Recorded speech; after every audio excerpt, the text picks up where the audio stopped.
Барлықтарыңызға сәлем. Бүгін сіздермен кереметтей кез келген мерекелік дастарханның сәнін ашатын және де тойымды, құнарлы, оп-оңай, ең бастысы жылдам дайындалатын салаттардың рецептімен бөлісетін боламын. Видеоны өткізбей соңына дейін қараңыздар.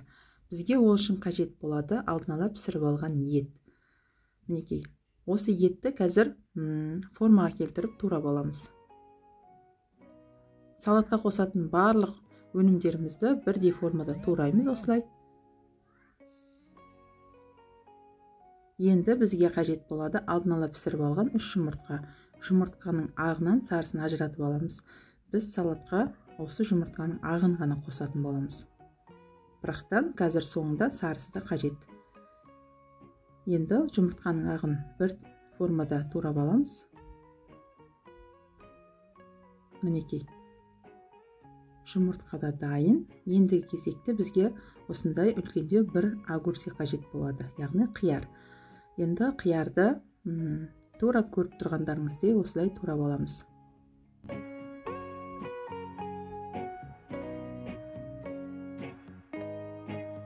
Келесі кезекте бізде қызанақ, бір штук қызанақ осындай. Енді ол қызанақты да турайтын боламыз, бірақтан ішіндегі сулы жерін біз алып тастаймыз, бізге қажет емес. Тек қана осындай сыртын, етті жерін ғана турайтын боламыз салатқа.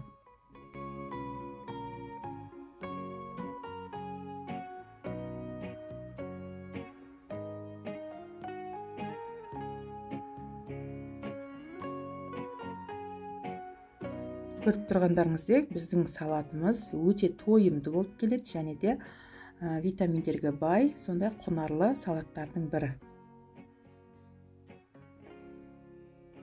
Келесі кезекте салат жапырақтары, мінекей. Салат жапырақтарын да турап аламыз.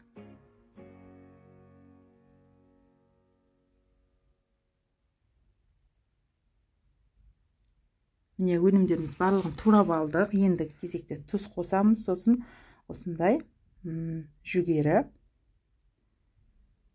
Жарты ас қасықтай тұз қостым. Енді майонез. 1-2 ас қасықта майонез қосамыз.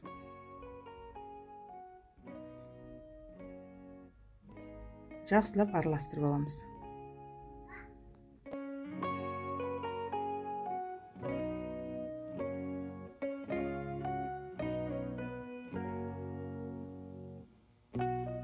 Міне салатымыз дайын. Ал енді бағана алып қойған 3 жұмыртқаның сарысын осылай қолмен езіп аламыз да. Қазір салатты керекті ыдысқа салып алып, мен үлкендеу бір ыдысқа салдым. Мінекей. Осылайша салатты салып алған соң бағана езіп алған жұмыртқаның сарысын бетіне әдемілік үшін сәндеп шығамыз. Дәл ортасына, барлық жеріне сеппеңіздер, дәл ортасына әдемілеп күн сияқты дөңгелек етіп қойыңыздар. Міне осылайша біздің ең оңай тойымды әрі құнарлы салаттарымыздың бірі дайын. Егер рецепт ұнаған болса, достарыңызбен бөлісе отырыңыздар және де Қазақша каналды қолдап, лайк басып, комментарий жазуды ұмытпаңыздар. Ал ас болсын бізге.